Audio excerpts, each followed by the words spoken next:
નમસ્કાર મિત્રો, સ્વાગત છે તમારું મારી યુટ્યુબ ચેનલ પિન્ટુ સરકારી અપડેટમાં। તો મિત્રો, જે લોકો ગુજરાતમાં સરકારી નોકરીની તૈયારી કરી રહ્યા છે ને, એમના માટે એક જબરજસ્ત એકદમ મોટા સમાચાર આવ્યા છે।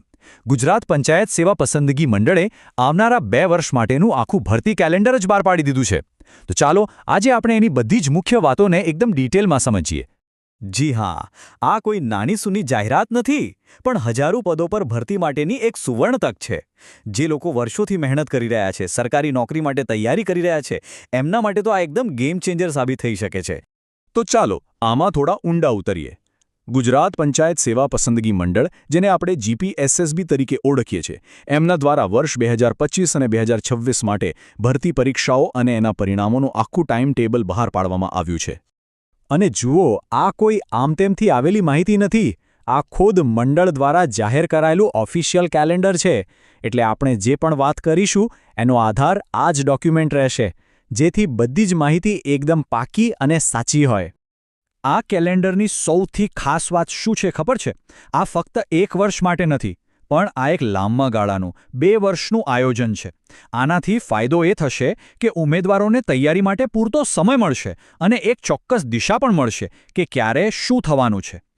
ચાલો હવે આવીએ સૌથી રસપ્રદ ભાગ પર કે ભાઈ, કઈ કઈ પોસ્ટ માટે ભરતી આવવાની છે અને કેટલી જગ્યાઓ ખાલી છે।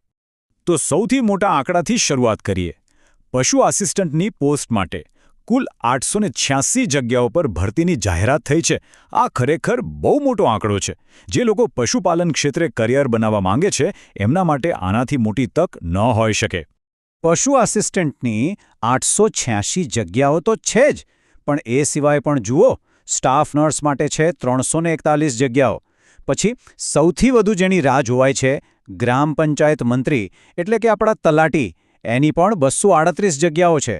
અને ગ્રામ સેવકની 192 જગ્યાઓ છે।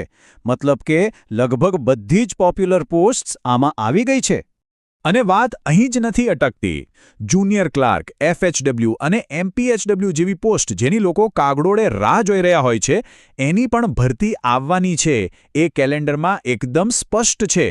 હા, એની ચોક્કસ જગ્યાઓ કેટલી હશે એ પાછળથી જાહેર થશે, પણ તૈયારી ચાલુ કરી દેવાનો ઇશારો તો મળી જ ગયો છે। ઓકે, તો જગ્યાઓની વાત તો થઈ ગઈ। હવે આગળ વધીએ અને સમજીએ કે આખી પ્રોસેસનો ટાઈમ શું રહેશે। જાહેરાત ક્યારે, પરીક્ષા ક્યારે અને રિઝલ્ટ ક્યારે? જુઓ, આ ટાઈમલાઈનથી આખી પ્રોસેસ એકદમ સરળતાથી સમજાઈ જશે। વર્ષ 2025માં મોટાભાગની જાહેરાતો બહાર પડશે અને ફર્સ્ટ ફેઝની પરીક્ષાઓ પણ લેવાઈ જશે। પછી 2026માં સેકન્ડ ફેઝની પરીક્ષાઓનું આયોજન છે અને 2027 સુધીમાં ફાઇનલ રિઝલ્ટ જાહેર થવાની પૂરી શક્યતા છે। હવે આવીએ સૌથી મહત્વના મુદ્દા પર। મંડળે ઉમેદવારો માટે કેટલીક ખાસ સૂચનાઓ આપી છે અને આ સૂચનાઓનું પાલન કરવું ખૂબ જ જરૂરી છે, નહીંતર છેલ્લી ઘડીએ કોઈ પ્રોબ્લેમ થઈ શકે છે। આ જુઓ, સત્તાવાર પરિપત્રમાં આપેલી આ સૂચનાઓ પર ધ્યાન આપવું અત્યંત જરૂરી છે, કારણ કે આનાથી જ ફોર્મ ભરતી વખતે જે સામાન્ય ભૂલો થાય છે ને, એનાથી બચી શકાશે। તો આમાં 3 વાતો છે જે એકદમ ખાસ ધ્યાનમાં રાખવાની છે। પહેલી વાત, ઉતાવળ કરીને અરજી નથી કરવાની।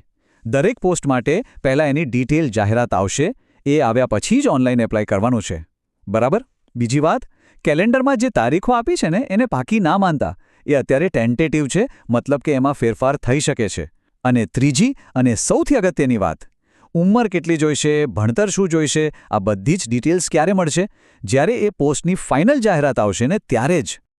તો આટલી બધી માહિતી મળી ગઈ। હવે સવાલ એ થાય કે હવે આગળ શું કરવાનું? તૈયારીની શરૂઆત ક્યાંથી કરવી? આ એક એવો સવાલ છે જે દરેક ઉમેદવારે પોતાની જાતને પૂછવો જોઈએ, કેમ કે તક તો સામે આવીને ઊભી છે। બસ હવે એને ઝડપવા માટેની તૈયારી શરૂ કરવાની છે। તો શું તમે તૈયાર છો? તો આગળ શું કરવું એના માટે અહીંયા અમુક સ્ટેપ્સ છે। સૌથી પહેલાં તો એ નક્કી કરો કે કઈ પોસ્ટ માટે લાયકાત છે અને કઈ પોસ્ટમાં રસ છે। બીજું, જનરલ સિલેબસના આધારે તૈયારી આજથી જ શરૂ કરી દો। ત્રીજું, ઓફિશિયલ ડિટેલ જાહેરાત આવે એની રાહ જુઓ। અને છેલ્લે, જ્યારે ફોર્મ ભરવાના શરૂ થાય ત્યારે એકદમ ધ્યાનથી ફોર્મ ભરવાનું છે। ટૂંકમાં કહું ને તો આ કેલેન્ડર એકદમ ક્લિયર રોડમેપ જેવું છે। હવે ખાલી રાહ જોવાનો ટાઈમ નથી, હવે તો તૈયારીમાં લાગી જવાનો ટાઈમ છે। તો મિત્રો, આ હતી સંપૂર્ણ માહિતી। જો તમને આ માહિતી ઉપયોગી લાગી હોય તો વિડીયો લાઇક કરો, મિત્રો સાથે શેર કરો અને ચેનલને સબસ્ક્રાઇબ કરવાનું ભૂલશો નહીં. અને હા મિત્રો, દરરોજની સરકારી અપડેટ્સ સૌથી પહેલાં મેળવવા અમારું ટેલિગ્રામ ગ્રુપ જોઈન કરો. લિંક ડિસ્ક્રિપ્શનમાં છે. હમણાં જોઈન કરી લો. મળીએ ફરી એક નવી સરકારી ભરતી સાથે. જય હિન્દ, જય ગુજરાત.